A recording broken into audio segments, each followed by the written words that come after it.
आपण सारखे द्वंद्वात असतो. असं असताना समोरचं डेव्हलपिंग कुठलं नव्या जमान्यातलं मूल आणि आपलं सगळ्या मुद्द्यांवर जमेल यापेक्षा चुकीचे आहे.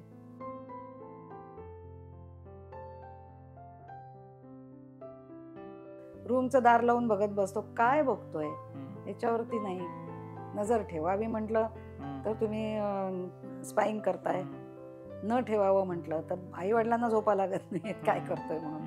कुठल्याही पालकाची अशी कधीच इच्छा नसते की मुलाच्या बद्दल आपले संवाद संपावेत, आपले संवाद असे वाईट व्हावेत. किंवा मला आता असं बोलताना सुचला विषय की आता ही मुलं तुमच्याकडे लहानपणापासून पेशंट म्हणून येत असतात. जेव्हा पालक नसताना तुमच्यावर त्यांचा संवाद होतो तेव्हा मुलांच्या बाजूनी काय तक्रारी असतात?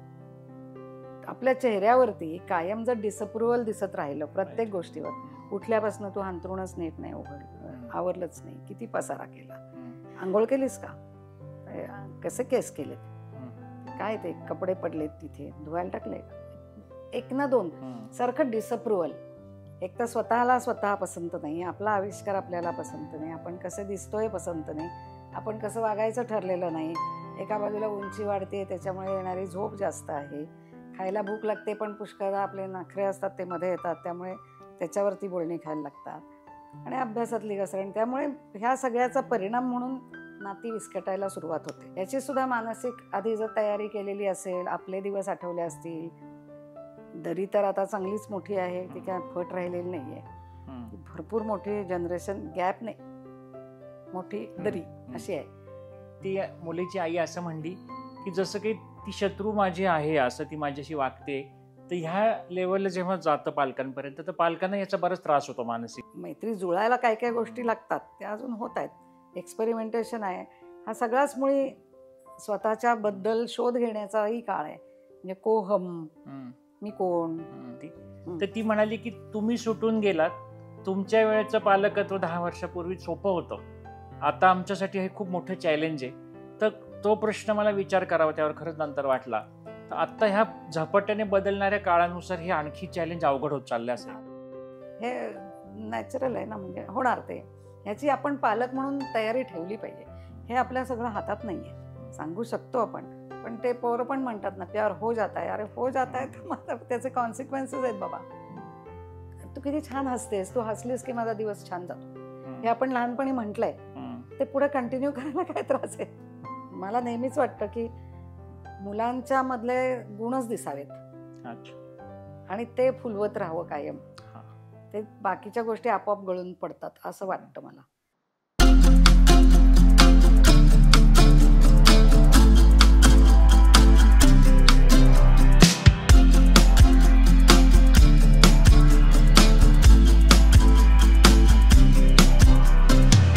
नमस्कार, जगण्यातील काहीच्या एका नव्या एपिसोडमध्ये तुम्हा सर्वांचं पुन्हा एकदा स्वागत. टीनेजमधील मुलांचे प्रश्न हा आजचा आपला एपिसोडचा विषय आहे. मागच्या भागामध्ये डॉक्टर ज्योत्स्ना पडळकर ह्या बालरोग तज्ज्ञ आहेत, त्यांच्याशी आपण मुले लहान असताना त्यांचे मुख्यतः आजार जेव्हा होतात, ताप येतो, काहीतरी जुलाब होतात, ह्याविषयी कशी काळजी घ्यावी आणि एकंदरीत मेडिकल पेरेंटिंग ही जी एक नवीन संज्ञा आपल्याला ऐकायला मिळाली त्याविषयी चर्चा केली. आणि त्याच एपिसोडमध्ये आपण ह्याचा पुढचा भाग म्हणजे टीनेजमधील मुलं जी साधारण वयाच्या 12व्या वर्षापासून 18 वर्षापर्यंत ढोबळमानाने म्हणता येईल अशा वयाच्या मुलांचे जे प्रश्न असतात त्याविषयी आपण चर्चा करणार आहोत. मुख्यतः या वयामध्ये शारीरिक बदल होतात हे आपणा सर्वांना माहितीच असतं, पण त्याच बाजूला त्याच्याच बरोबरीने मुलांमध्ये बऱ्याचदा मानसिक बदलही घडत असतात, त्याविषयी बऱ्याचदा आपण अनभिज्ञ असतो. आणि ह्या फेजमध्ये आपल्याला अचानक कळेनासं होतं की घरातील हसतं खेळतं वातावरण एकदम बदलायला का लागलं, अचानक ही मुलं चिडचिडी का झाली, उलट उत्तरं का द्यायला लागली. तर आपल्यालाही पालक म्हणून ह्या टप्प्यावरती ह्या गोष्टी बऱ्याचदा माहीत नसतात. तर त्याचसाठी आपला आजचा एपिसोड आहे. डॉक्टर ज्योत्स्ना पडळकर मॅडम गेले 40हून अधिक वर्ष पुण्यामध्ये बालरोग तज्ज्ञ म्हणून कार्यरत आहेत आणि अजूनही त्या तितक्याच धडाडीने काम करत असतात. आणि ह्या विषयावरती त्यांच्याशी नक्कीच गप्पा मारून आपण ह्यातनं मागच्या वेळेसारखंच गप्पांच्या माध्यमातून आपल्यापैकीच काही लोकांचे प्रश्न आलेले आहेत त्यानुसार ह्या एपिसोडला सुरुवात करूया. आणि ह्यानंतरही आपल्याला जर ह्या एपिसोडविषयी काही आणखी अभिप्राय असतील किंवा काही शंका असतील तर आपल्या कमेंट सेक्शनमध्ये नेहमीप्रमाणे कळवा. तर आता आपण भेटूया डॉक्टर पडळकर मॅडम यांना. तर नमस्कार मॅडम, पुन्हा एकदा नमस्कार, आमच्या नमस्कार. चॅनलवर तुमचं मनापासून स्वागत. आणि आजचा आपला जो विषय आपण मागच्या वेळेस बोललो होतो की टीनेज मधील जी मुलं असतात त्याविषयी नक्कीच हा विषय बोलण्यासारखा आहे आणि त्याविषयी बऱ्याच गोष्टी आम्हाला ऐकायला आवडतील. तर मुख्यतः ही टीनेज ही फेज म्हणजे नक्की काय असतं आणि त्या फेजमध्ये मुलांमध्ये शारीरिक बदलांबरोबर हे इतर जे बदल घडतात ते का घडतात? तर टीनेज ही संज्ञा हे इंग्रजी 13 to 19 असं टीन टीन असल्यामुळे ते टीनेज असं म्हणलंय.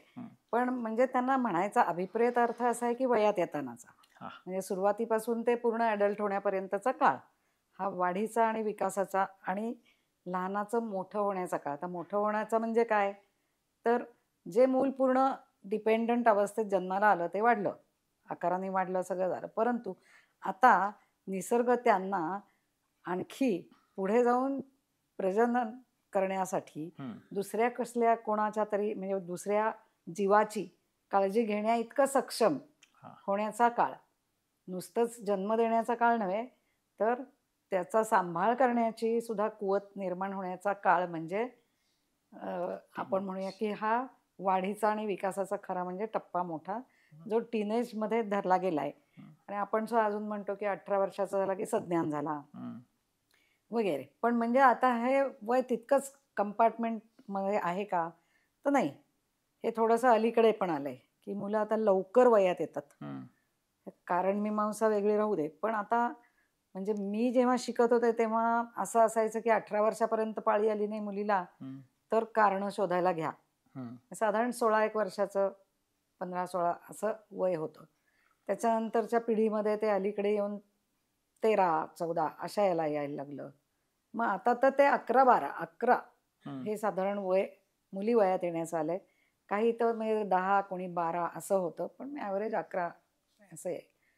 मुलगेही लवकर वयात यायला लागलेले आहेत. तर हे म्हणून नुसतं टीन असं न म्हणता वयात येतानाचा काळ असं म्हणूया आपण. बऱ्याच गोष्टींमधनं मुलांची समज वाढली आहे, वाचन वाढलं आहे, आकलन वाढलं आहे, त्यांचं एक्सपोजर वाढलं आहे आणि नेट हातात आल्यापासूनची त्यांची जगाची आणि एकंदरच सगळं त्यांचं आयुष्य खूप बदललं आहे. त्याच्यामुळे ते नुसतं मुग्ध मधुर वगैरे काही राहिलेलं नाही आहे.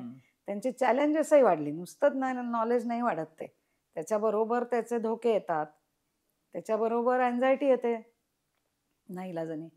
तसं जसं आकलन शक्ती वाढतीये तसा हळूहळू विवेक सेट इन होतो. म्हणजे प्री फ्रंटल लोब नावाचा एक भाग असतो आपल्या इथे की जो विवेकाचं केंद्र आहे असं म्हणतात. म्हणजे तुमचं वजन, उंची, शरीर सगळं वाढेल, आतले बाहेरचे सेक्शुअल ऑर्गन्स वगैरे सगळे वाढतील, पण विवेक ही गोष्ट अशी आहे की ती हळूहळू वाढत साधारणपणे 25 वर्ष तरी लागतात. म्हणून आपल्याकडे एक शब्द आहे गद्धे 25 असा.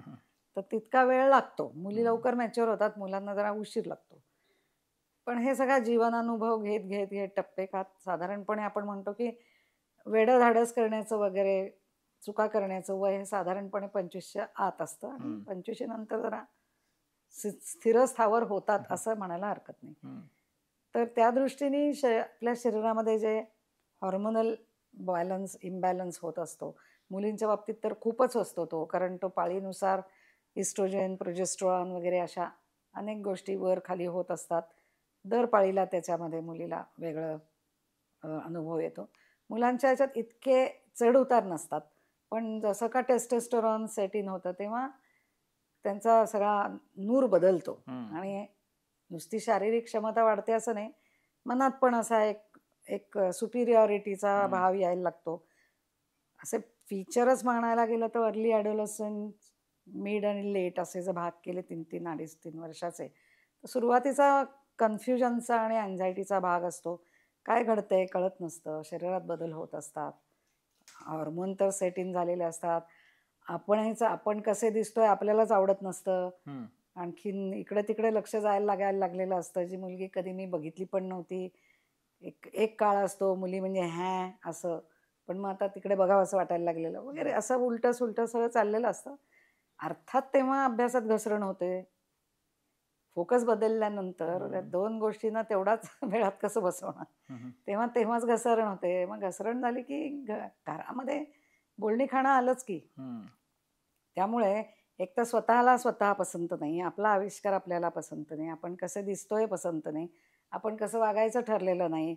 एका बाजूला उंची वाढते त्याच्यामुळे येणारी झोप जास्त आहे, खायला भूक लागते पण पुष्कळदा आपले नखरे असतात ते मध्ये येतात, त्यामुळे त्याच्यावरती बोलणी खायला लागतात आणि अभ्यासातली घसरण. त्यामुळे ह्या सगळ्याचा परिणाम म्हणून नाती विस्कटायला सुरुवात होते. ओके. हे पहिलं. मग दुसऱ्या ह्याच्यामध्ये ते टेस्टेस्टोरॉनचं कारण जर आणखी वर उडायला लागलं की पुढचा भाग असतो हा जास्त रिस्क टेकिंग बिहेवियर.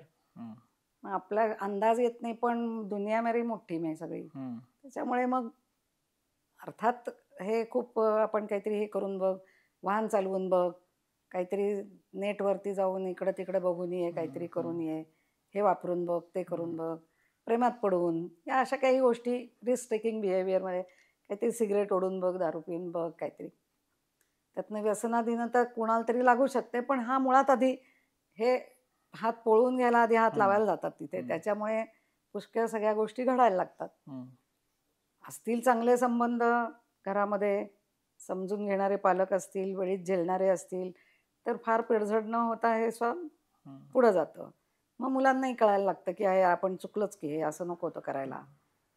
असं होऊन योग्य मार्गावर येण्याचं वय म्हणजे लेट ॲडॉलसन्स. म्हणजे मग तेव्हा सांगत होते ते बरोबर होतं, ऐकलं असतं तर बरं झालं असतं. थोडंसं इंट्रोस्पेक्शन, थोडंसं ठोकळे जुळायला सुरुवात आहे, नक्की काय करायचं आहे आपल्याला, काय आवडतंय काय आवडत नाही आहे, कुठे मार खाल्ला, कसं वागायला नको होतं, असं या याच्यावरनं कमिंग टू टर्म्स असं म्हणणं तिथपर्यंत येतात.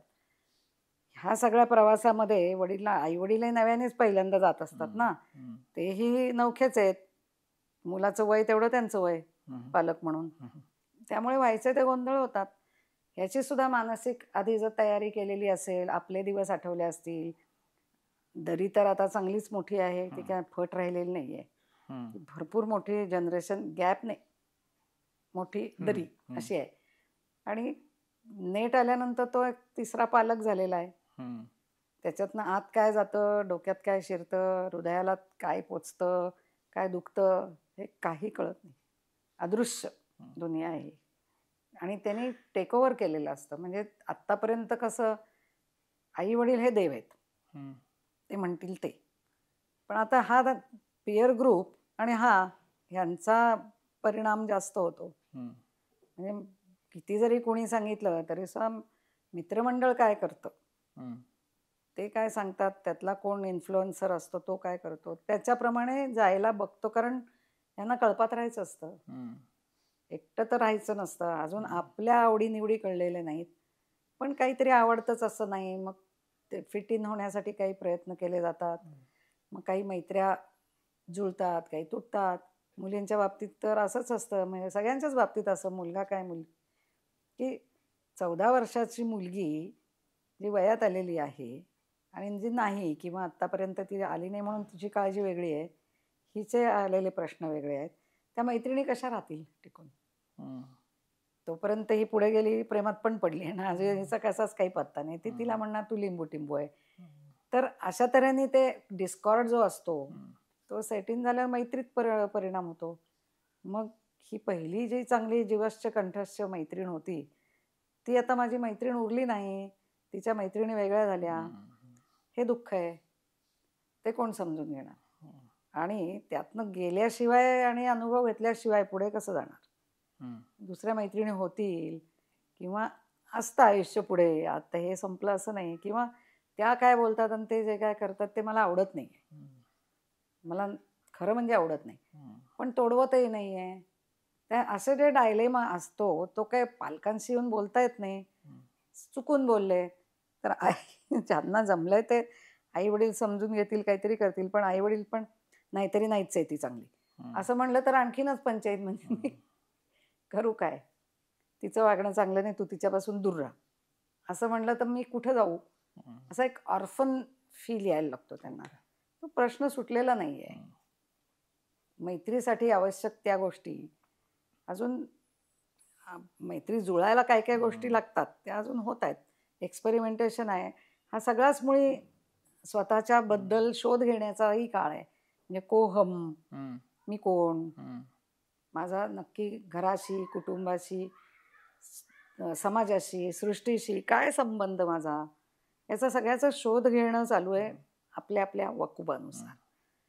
तर ते हळूहळू वकूब जसा वाढेल तसं त्याची उत्तरं मिळतील. सगळी लगेच नाही मिळत ना. तर ती हाच पण एक धागा समज पकडून आहे. एक मला मध्ये थोडी मी बोललो, हा, हा. कारण की म्हणजे आता समजा माझं वय 50 आहे, तर माझ्यापेक्षा एक 10-12 वर्षच कमी वयाने असलेली एक आई माझ्याशी मध्ये बोलत होती. हम्म. तर ती म्हणाली की तुम्ही सुटून गेलात, तुमच्या वेळेचं पालकत्व 10 वर्षापूर्वी सोपं होतं, आता आमच्यासाठी हे खूप मोठं चॅलेंज आहे. तर तो प्रश्न मला विचार करावा त्यावर खरंच नंतर वाटला. तर आता ह्या झपाट्याने बदलणाऱ्या काळानुसार हे आणखी चॅलेंज अवघड होत चाललं असं आहे का? अगदीच होत चाललं, कारण की जोपर्यंत नेट ना हा प्रकार नव्हता ओके. तोपर्यंत हा तिसरा पालक इन्फ्लुएन्सर नव्हताच की. आणि जे काय होतं ते सगळं समोर होतं तुमच्या. तर ह्या पालकांनी नक्की डोक्यात काय भरवलं आहे, ह्याला काय समजलंय बरं. वयाच्या नुसार म्हणजे एज अप्रोप्रिएट म्हणतो तसं मटेरियल हे रंजकही असतं, इन्फॉर्मेटरी असतं, त्यातनं काही शिक्षणही होतं. पण हा काही एज इनअप्रोप्रिएट मटेरियल हँडल करतोय का कळायला मार्ग नाही. त्यातनं त्याला काय एन्झायटी येते का, डिप्रेशन येतंय का, त्याला कोणी बुली करतंय का, तो कुठं फसतोय का, हे कळायला काही मार्ग नाही. त्यामुळे हे चॅलेंजेस आहे. आज तो रूमचं दार लावून बघत बसतो, काय बघतोय याच्यावरती नाही नजर ठेवावी म्हटलं तर तुम्ही स्पाईंग करताय, न ठेवावं म्हटलं तर आई वडिलांना झोपा लागत नाही काय करतोय म्हणून. आणि काहीतरी हाताबाहेर गेल्यानंतर समजावं. आणि आपण किती जरी झेलायचं, मदत करायची म्हटलं तरी वेळीच कळलं तर त्याच्यावर काहीतरी आपण मार्ग काढू शकतो. संवाद तुटत जातो. अशा याला पालक घाबरतात. आणि कुठल्याही पालकाची अशी कधीच इच्छा नसते की मुलाच्या बद्दल आपले संवाद संपावेत, आपले संवाद असे वाईट व्हावेत, मुलाचं घसरण व्हावी किंवा त्याला आणखीन कुठे फसावं असं कुठल्या पालकाला वाटेल? कधीच नाही वाटणार. त्यांनी जे काय चांगल्याचे निकष एकच आहेत ना, मुलाने लवकरात लवकर आत्मनिर्भर व्हावं, सुशील व्हावं, सुदृढ राहावं आणि नीतिमान असावं. असे बेसिक सगळ्यांचीच आहे अपेक्षा, त्याच्यात काही वेगळं काही नाही आहे. पण हिचा मार्ग आता बिकट झालेला आहे तो ह्यामुळं. चांगलं आणि वाईटच्या मध्ये पण खूप थिन लाईन असते. बरं, नेट शिवाय आता कुठलंही मूल अभ्यास करणार नाही आहे, नेट असणारच आहे. त्याच्यावरती चेक ठेवणं अवघड आहे. आणि एक प्रकारचं ते विश्वरूप दर्शन आहे. त्यामुळे त्याच्या दर्शनाने जर तुम्हाला एन्झायटी निर्माण नाही झाली तरच आश्चर्य आहे. ते थांबवून तुम्हाला पाहिजे तेवढाच भाग हा समोर येत राहणं, ह्याच्यावरती कुठेतरी कंट्रोल किंवा तुम्हाला त्याच्यावरती सुपरविजन आणि त्याच्या बरोबरीने आपण म्हणतो ना सहभागी असणं गरजेचं आहे. आणि मला असं वाटतं तुझ्या पालक भेटल्या त्या जर 40च्या असतील आत्ताच्या, तर त्या आता खरं म्हणजे ह्या चॅलेंजला तोंड द्यायला जास्त समर्थ आहेत. कारण याच्या आधीची पिढी होती तिथं बरोबर हा प्रश्न नक्की होता. का तर पालक अगदीच कॉम्प्युटर आणि नेट निरक्षर होते. आणि मुलं नाही म्हणलं तर ते एक्सपोज होऊन त्यांनी काही कुठली बटणं पटापटा हे करून काही उघडून काही बघून मोकळे झालेले होते. पण आताचे पालक हे त्यातले तज्ज्ञ आहेत. बरोबर. त्यांना त्या आजी आजोबांपेक्षा यांना नक्की जास्त येतं. तर ते त्यांच्यासाठी एज अप्रोप्रिएट कंटेंट जो नेटवर ढिगाणी आहे तो करिक्युलम टाईप डिझाईन करून आपल्या मुलाच्या पुढे ठेवतील, एकत्र बघतील, एकत्र सांगतील, ग्रुपने एकत्र बघतील, पालकांच्या बरोबर समवयस्क किंवा त्यांच्या मित्रांच्या आईवडिलांच्या बरोबर ग्रुप करतील, काही ग्रुप ॲक्टिव्हिटी घेतील, एकत्र बघून चर्चा करतील. मी तुला हे सांगतो, हे बघून घ्या रे, पाहिलं का, काय पाहिलंस, असं जर तुम्ही त्यांना कॉन्टेंट दिला आणि एवढा पॅरलल करिक्युलम आपल्याजवळ तयार असेल तर ही मुलांना ते बघण्यातच इतका वेळ संपेल की दुसरीकडे बघायला वेळच मिळणार नाही.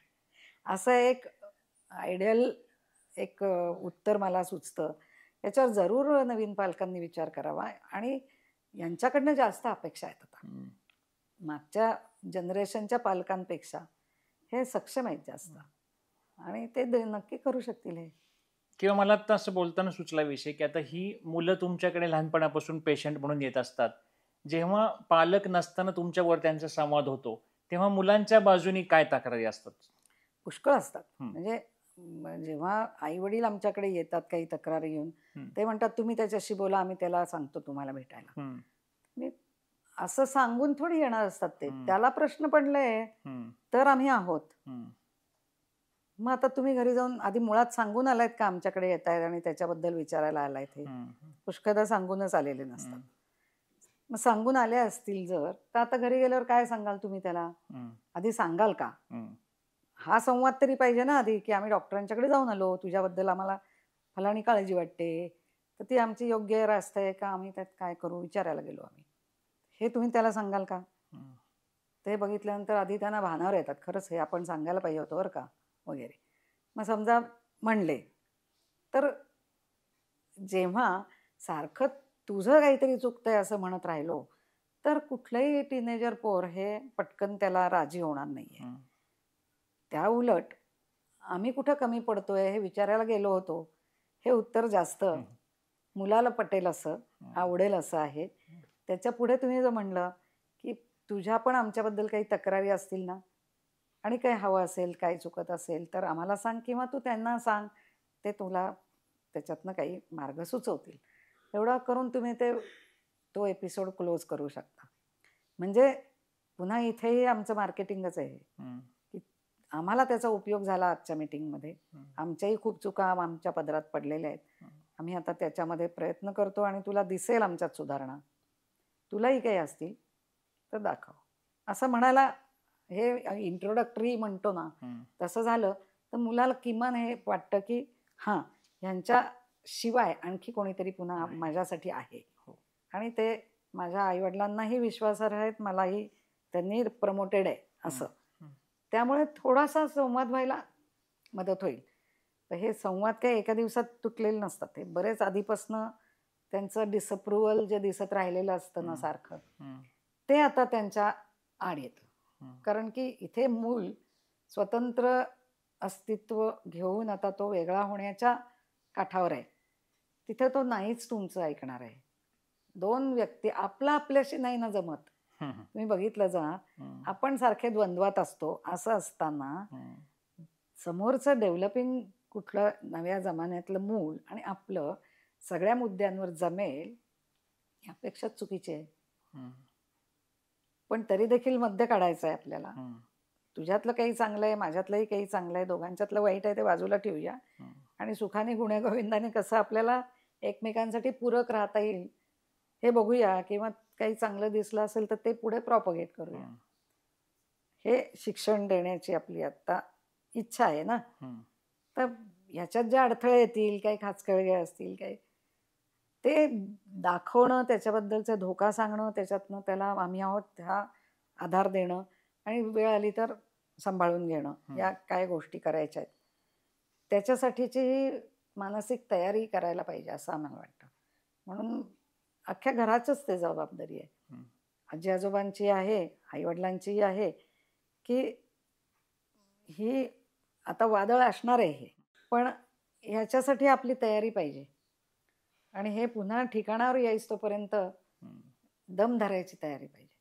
कासावीस झालात ना तर मुलांना आणखीन कासावीस व्हायला. ते असं तसं आहे, माझ्या कानावर आलं की असं असं मुलं करतात. तुमच्या ग्रुपमध्ये कोणी करताय का रे असं? ते काहीतरी ड्रग्स आहे, अमुक आहे, असं काही ऐकावं तुझ्या ऐकिवात आहे का काही असं? मला खात्री आहे तू काही करणार नाहीस, पण काही असलं तर मला सांग बरं का. कारण ते मोठा गुन्हा आहे. त्याच्यामध्ये पोलिसांच्याकडे जर रेकॉर्डला गेलं ना, पासपोर्ट पण मिळत नाही मग आपल्याला. फॉरेन बिरेंट आणि पुढचं शिक्षण सगळं हाका मारतं बरं का. तर मित्रांनाही सांग, तूही लक्षात ठेव असं काही करू. अशा पद्धतीने काहीतरी आपण जर त्यांच्या पोटात शिरून त्यांना त्यांच्याबद्दल आपली काळजी आहे आपल्याला आणि त्यांच्या भल्याचं आपण चिंततोय हे पोचायला पाहिजे, हे त्याचा उद्देश आहे. तो पोचला तर कदाचित संवाद जरा राहू शकतील बरे. हाच पुढचा विषय होता नेमका, तो आपल्या बोलण्यामध्ये येऊन गेला की कुठलंही व्यसन, त्याचा संशय आल्यानंतर किंवा त्याच्याविषयी काहीतरी पुरावा जर आपल्याला सापडला तर ती सिच्युएशन कशी हँडल करावी. तर आई वडिलांना शॉक बसणं साहजिक आहे की आता हे आपल्या घरातच आलं.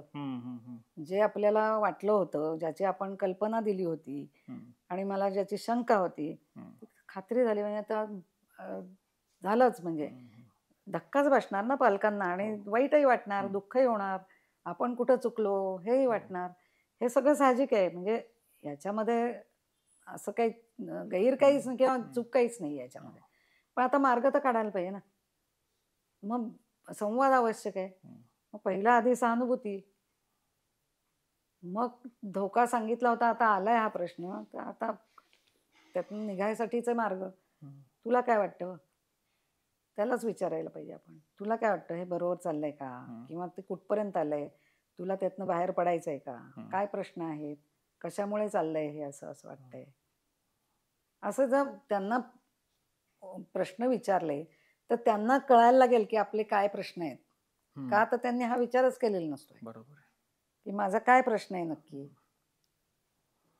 आणि ह्याच क्षणी पुढे विषय असा होता की जर आता ही दरी वाढत चालली असं वाटलं. म्हणजे दुसऱ्या एका व्यक्तीने मला एकदा सांगितलं होतं की ती मुलीची आई असं म्हणली की जसं काही ती शत्रू माझी आहे असं ती माझ्याशी वागते. तर ह्या लेवलला जेव्हा जातं पालकांपर्यंत तर पालकांना याचा बराच त्रास होतो मानसिक, की त्या आधीची 2-5 वर्ष जी आयुष्यात गेलेली असतात तर ह्या सिच्युएशनला आल्यानंतर पालकांनी कोणाची मदत घ्यावी का अशा वेळेला? नक्कीच घ्यावी. पण म्हणजे ही वेळ येऊ शकते, म्हणजे नाही असं नाहीये. मुळात आधी एका जैविक पातळीवर विचार केला, एखादी आई मुलीपेक्षा जास्त सुंदर दिसते किंवा एखादी मुलगी म्हणजे ती जास्त सुंदर असते आणि असं, तर त्यांच्यातचा थोडा कॉन्फ्लिक्ट येऊ शकतो अगदी सूक्ष्म लेवलवरती. आणि थोडा तो एक काय रफ पॅच असू शकतो. पण हा सुद्धा आपण आनंदाने जर घेतला, की आनंदाने म्हणजे कसं, की मला नेहमीच वाटतं की मुलांच्या मधले गुणच दिसावेत आणि ते फुलवत राहावं कायम. ते बाकीच्या गोष्टी आपोआप गळून पडतात असं वाटतं मला. की तू किती छान हसतेस, तू हसलीस की माझा दिवस छान जातो, हे आपण लहानपणी म्हटलंय. ते पुढे कंटिन्यू करायला काय त्रास आहे? ते खरं असतं ना, नाही का? जेव्हा आपण 10 गोष्टी चांगल्या म्हणू, उदाहरणार्थ वयात येणाऱ्या मुलीला तर हैराण झालेल्या असतात. त्यांना स्वतःचं काही आवडत नसतं. माझे केस कुरळे असले तर मला सरळ हवे असतात, माझे सरळ असले तर कुरळे हवे असतात, माझे दातच चांगले नाही आहेत, माझी पिंपलच आहे, त्या पिंपलवर तर अख्खा बिझनेस चालतो. काळ्याचं गोरं, गोऱ्याचं काळं करून पाहिजे, उंची वाढवून पाहिजे, व्हॉट नॉट. ती आणि आणखीन त्याच्या पुढे जाऊन मला ब्रेसचा आकारच वाढवून पाहिजे. आता नेटवर वाटेल ते वाचतात. तर त्याच्यामुळे जे तोंडाने मागत होते ते आणि इच्छा करत होते ते, या सगळ्याचा कोलाहल मिळून त्यांना सेल्फ इमेज लो झालेली असते. त्यातून परफॉर्मन्स बेकार, त्यातून अभ्यासात लक्ष नाही. मग बोलणी खाते कसं माणसाला मग म्हणतात ना, मला जगावंच वाटत नाही. ही काय वेळ आहे, नाही का? याच्यासाठी का वाढवलं तुला? तर ही वेळ इतपत का यावी, त्याच्यापेक्षा काहीतरी रोज चांगलं का नाही म्हणून आपण, ज्याच्या भोवती शेवटी आपण म्हणतो ना, अगदी पार खाली गेला, आपण तिथून सुरुवात करतो. काहीतरी चांगलं शोध, त्याच्या भोवती विणायला सुरुवात करा. मग रोज दिसतंय की समोर आपल्याला, आपल्या चेहऱ्यावरती कायम जर डिसअप्रुव्हल दिसत राहिलं प्रत्येक गोष्टीवर, उठल्यापासून तू अंथरुणच नीट नाही आवरलंच नाही, किती पसारा केला, आंघोळ केलीस का, कसे केस केलेत, काय ते कपडे पडलेत तिथे धुवायला टाकले का, एक ना दोन सारखं डिसअप्रुव्हल. म्हणजे जर आपण सीसीटीव्ही लावून बघितला स्वतःचं बिहेवियर, आपला चेहरा, तर असं नाही ना वाटत की ही व्यक्ती माझ्यासाठी आहे, मला समजून घेते किंवा मी आवडते तिला, पूर्वी आवडत होते तेवढी, अशी नाहीये, हिला माझं काहीच आवडत नाही, असं असं जर व्हायला लागलं तर ते नातं पहिल्यासारखं कसं राहील? बरोबर. या उलट तुम्हाला आपलं मूल बघितल्यानंतर असं इथे छान वाटायला पाहिजे. जर नसेल चांगली दिसत, असतील काही प्रश्न आता यामध्ये कोणी इतर लोक घरी आल्यानंतर त्यांच्या पुढे मुलांच्या तक्रारी सांगणं किंवा कंपॅरिझन करणं त्यांच्या दुसऱ्या मित्रमैत्रिणींसोबत हर्टिंग नाहीये काय? आहे ना. आपण विचार करा की स्तुती कुणाला आवडत नाही, सगळ्यांनाच आवडते ना. अशी म्हणजे मला एक प्रसंग यातनं आठवला की एका मित्राची मुलगी तिच्या मैत्रिणीच्या वडिलांचं कौतुक करत होती तिच्या स्वतःच्या वडिलांपुढे खूप जास्त. तर ते त्या माणसाला ते आवडत नव्हतं पाहताना, की ही त्या माणसाचं कसं कौतुक करते मी वडील असताना. तर तेव्हा आपण पालक पुन्हा उलटा विचार करत नाही कधी, असं मला लक्षात आलं त्यावेळेला. अगदीच नाही. आणि मी पालकांना नेहमी म्हणते की तुम्ही तक्रारी जरूर सांगा, त्याच्यासाठीच मी आहे. माझ्यासमोर तुम्ही सगळं भडास काढा तुमची, काही म्हणणं नाही, पण काहीच चांगलं नाही का हो तुमच्या मुलात, नाही का? तर ते त्यांच्या समोर सांगा ना. बरोबर आहे. तुम्ही जेव्हा ह्या गोष्टी सांगाल तेव्हा पुढच्या सांगायला तुम्हाला खरं तर म्हणजे ती सवलत आहे. आणि तो प्रश्न खरा आहे, पण काहीतरी त्यांना बरं वाटेल असं सांगा की, नाही का? बरोबर. म्हणजे त्यामुळं मुलाचा विश्वास तुम्हाला जिंकता येईल. आणि हे तात्पुरतं आहे, हे असं असतं, आम्हाला पण त्रास झालाय, तुला होत असेल तर आम्ही आहोत ना, असं. आणि मुलं सगळं कसं सांगतील तुम्हाला? त्यांचे सिक्रेट सुरू होतात ना. तर म्हणजे तू एक जे मूल पहिल्यांदा सगळं सांगत होतं ते मला कायम सांगत राहील, काहीतरी गडबड आहे. नाहीच सांगणार ते.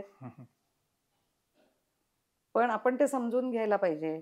मूल भांडतं, उलट बोलतं, मान्य आहे. तुम्ही पण त्याकडे बघा की त्याला स्वतंत्र विचार आहे, एक्सप्रेशन करायची तुम्ही सवलत दिली आहे.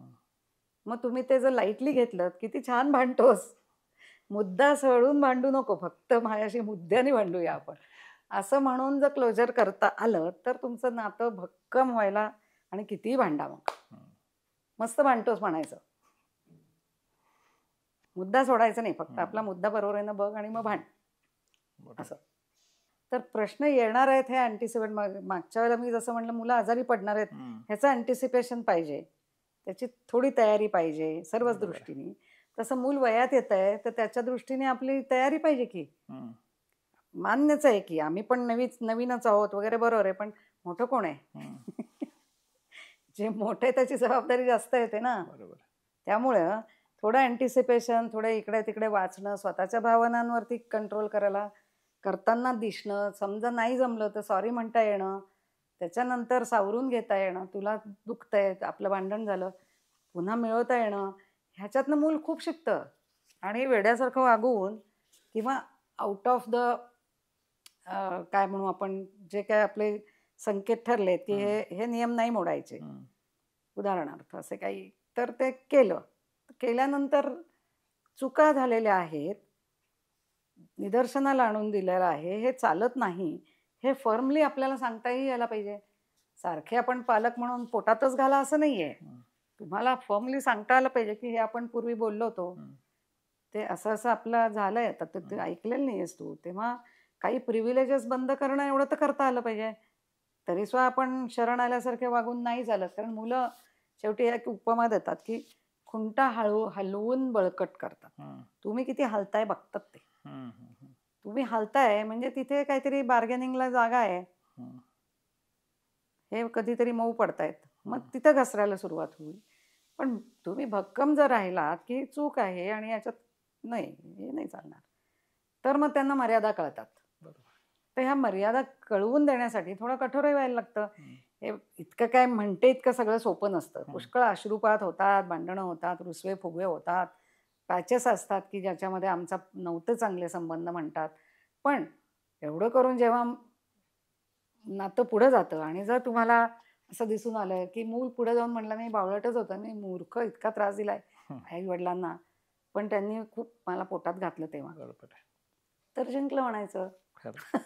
उलटा त्या शेवटचा प्रश्न असा आहे की जुने दिवस, याचा अर्थ की ह्याच्या आधीचे मुलांच्या टीनेजच्या आधीचे जे आमचे जुने दिवस पण होते ते परत येऊ शकतील ना? लहान जेव्हा त्यांची काही जबाबदारीच नसते ना स्वतःची, तेव्हाचे दिवस नेहमीच चांगलेच असतात. म्हणजे अनलेस अगदी खूपच ऑर्फन किंवा कुठेतरी खरंच मुलांवर अगदी अत्याचार झालेत तेवढं सोडल्यास, कुठल्या काळज्या सगळ्या पालकांनीच घेतलेल्या असतात, सगळ्या जबाबदाऱ्या पालकांच्या असतात. तर ते दिवस गरिबीतले असले, गावाकडचे असो, शहरातले असो, कुठले ते चांगलेच असतात मित्रमंडळीचे.